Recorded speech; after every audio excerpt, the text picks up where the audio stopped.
Your frequency is your fate every moment of your life. Whether you're aware of it or not, you are sending out a signal. It's not in your words. It's not in your facial expression. It's not even in the way you walk. It's deeper, invisible, unspoken. Yet it's the loudest thing about you. Some call it energy. Others call it vibe. Science calls it frequency. The vibration of every atom, every cell, every thought that moves through you. And here's the truth that most people ignore. Your frequency is your fate. Think about it.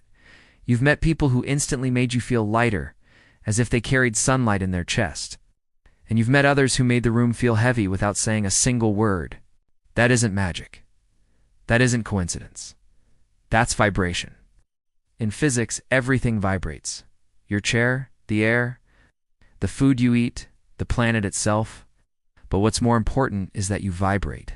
Your heart, your mind, your emotions. Every thought you think carries a frequency.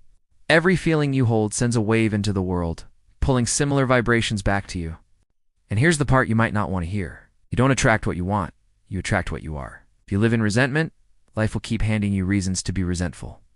If you live in gratitude, life will give you more to be grateful for. This is not superstition. This is the law of vibration, the hidden current beneath everything you experience. Most people are walking through life like untuned instruments, wondering why nothing sounds right. But you have the power to tune yourself. You have the ability to change your personal frequency, and when you do, your entire reality will shift with it. So I'll ask you this, right now in this moment, what are you broadcasting to the world? What signal are you sending? And more importantly, is it one you're proud of? The silent signal you broadcast. We've been taught to believe that our lives are shaped by what we do, but the truth is, they're shaped even more by what we are. Right now, as you sit here listening to this, you are broadcasting a silent signal. You can't see it. You can't touch it. But everyone you meet feels it.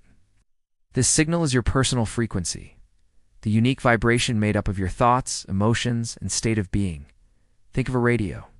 When you tune to a certain station, you don't get random static. You get exactly what that frequency carries. Life works the same way. Your mind is the tuner. Your emotions are the music in the world. It's simply playing back the song you've chosen. Science proves it. Every atom in your body vibrates, and these vibrations are harmonious. Joy, love, gratitude, they emit high frequencies. These high frequencies are magnetic. They attract people and opportunities in ways that seem impossible to explain. When they are disharmonious, anger, fear, shame, they emit low frequencies. And here's the thing. Low frequencies are just as magnetic. They will pull in situations, people, and events that match their heaviness. Dr. David Hawkins, in his map of consciousness, measured emotions on a frequency scale. Shame vibrates the lowest, around 20 hertz. Fear sits at 100. Love, it vibrates at 500. Gratitude, even higher. It's not just poetry, it's physics. Have you noticed how some people can light up a room just by walking in? They don't need to speak. They don't need to try. Their frequency does the talking. And then there are others. You feel it the moment they arrive. A heaviness, a tension. Your body senses it before your brain can explain it. We all know this feeling, but here's the part we often miss. You are that person for someone else right now. You are either the light in the room or the shadow, and you don't get to hide it because your frequency speaks louder than your words. So the question isn't, how do I get what I want? The question is, how do I become the person whose frequency naturally attracts it? The low frequencies that keep you trapped, most people don't realize they're living in an invisible prison. The walls aren't made of stone. They're made of their own vibration. Let me tell you a story. There was a man named Daniel. He was intelligent, hardworking, and deeply kind, but life had been cruel to him. Betrayal from a friend, a failed business, and a relationship that ended without explanation left him bitter. Daniel didn't see it, but his frequency had shifted, carried resentment like a second skin. He spoke often about how unfair life was, expected people to disappoint him, and so life obeyed. The friends he met were selfish. The jobs he got ended in conflict. The relationships he tried to build fell apart without warning. To him, this was proof the world was broken. To me, it was proof of something else. He was broadcasting a frequency of distrust and pain, and the universe simply mirrored it back to him. Psychologists call this confirmation bias. Once your mind believes something, whether it's people can be trusted or life is against me, your brain will search for evidence to confirm it. You'll notice every betrayal, every slight, every injustice, and ignore the good moments because they don't fit your signal. The reticular activating system, the part of your brain that filters information, works the same way. If you're vibrating in fear, it will highlight every danger. If you're vibrating in gratitude, it will highlight every blessing. Here's the trap. Low frequency feels justified. You think I have a reason to be angry. I have a reason to be afraid. And maybe you do. But the frequency you stay in becomes the life you stay in. This is why some people seem stuck in an endless loop of bad luck. It's not because they're cursed. It's because they're tuned to a station that only plays suffering. And until they change the frequency, the song will keep playing. Daniel didn't know it, but the only way out was not to fight the world, but to change his vibration. And that's where everything began to shift. The shift that changes everything, a change in your life, doesn't start with a big leap. It starts with a single adjustment. Like turning a dial on a radio until the static becomes music. Daniel's turning point didn't come from a miracle. It came from exhaustion. One night, sitting alone in his small apartment, he realized he couldn't keep living the same year over and over again. He didn't know how to fix his life, but he knew this. His bitterness was killing him. So he made a quiet decision. Not to fix everything overnight, not to force happiness, but to raise his frequency just a little every single day.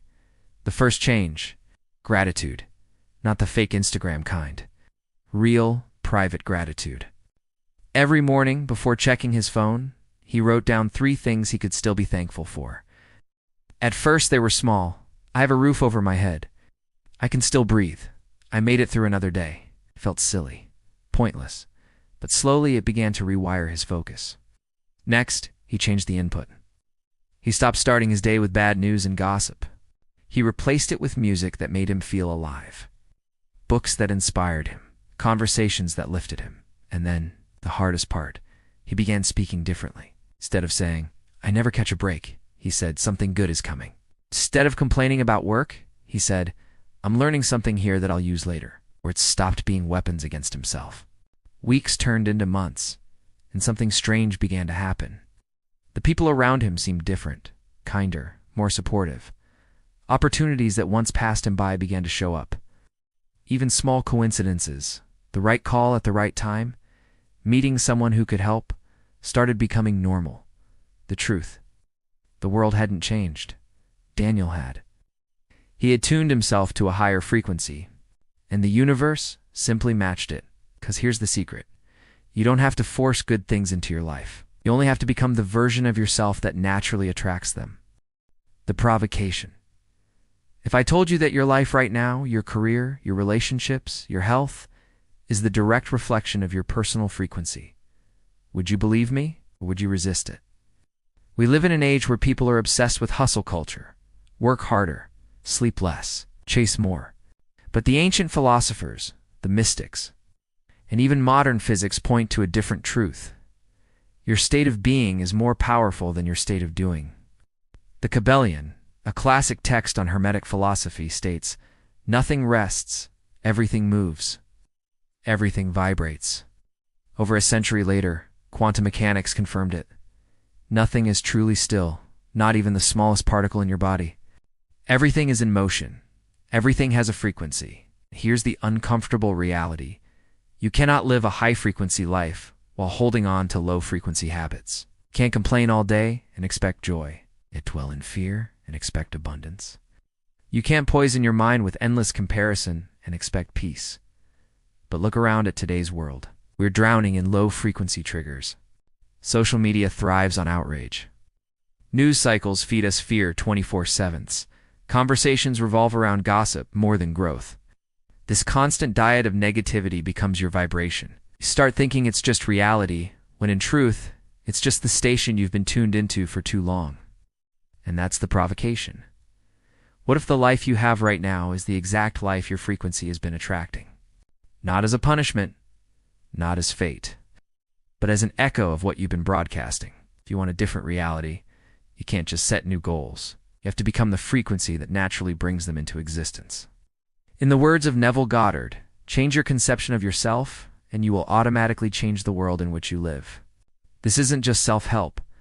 This is a radical responsibility. Because once you accept it, you can never blame the outside world the same way again. Okay? Be your biggest supporter. Not your worst critic. Life has a way of turning even the strongest people into their own harshest judges. We replay our mistakes in our heads like a bad song stuck on repeat. We tell ourselves things we'd never dare say to a friend. But here's the truth. The voice you hear the most in your lifetime is your own. And if that voice is constantly tearing you down, you're carrying an enemy inside your mind. Psychologist Albert Ellis once said, "You largely construct your own reality." That means the way you talk to yourself shapes how you see the world and how the world responds to you. If your inner voice is full of encouragement, the challenges you face shrink. If it's full of criticism, even small obstacles feel like mountains.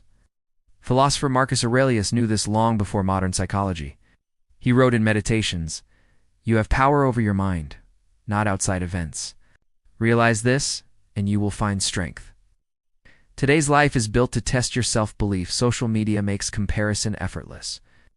Your classmate, your colleague, even a stranger in another country, all just a swipe away, looking like they're living a perfect life. This constant exposure breeds self-doubt, convincing you that you're falling behind. But the reality is, everyone has their struggles. You just don't see them. Being your own cheerleader is choosing to focus on your own lane, your own growth, your own victories, no matter how small. Right? Practical steps to cheer yourself on: speak kindly to yourself. If you wouldn't say it to a friend, don't say it to yourself. Celebrate tiny wins. You finish that task? That's progress. Reframe mistakes. They not proof you, a failure. They reproof you, retrying. Remind yourself daily, you are not in competition with anyone but your past self. When you become your biggest supporter, you unlock a secret. You no longer need external validation to keep going.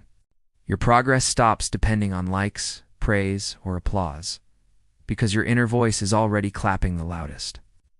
Remember, the world is loud with opinions, but your own voice has the final say. Make sure it's a voice worth listening to.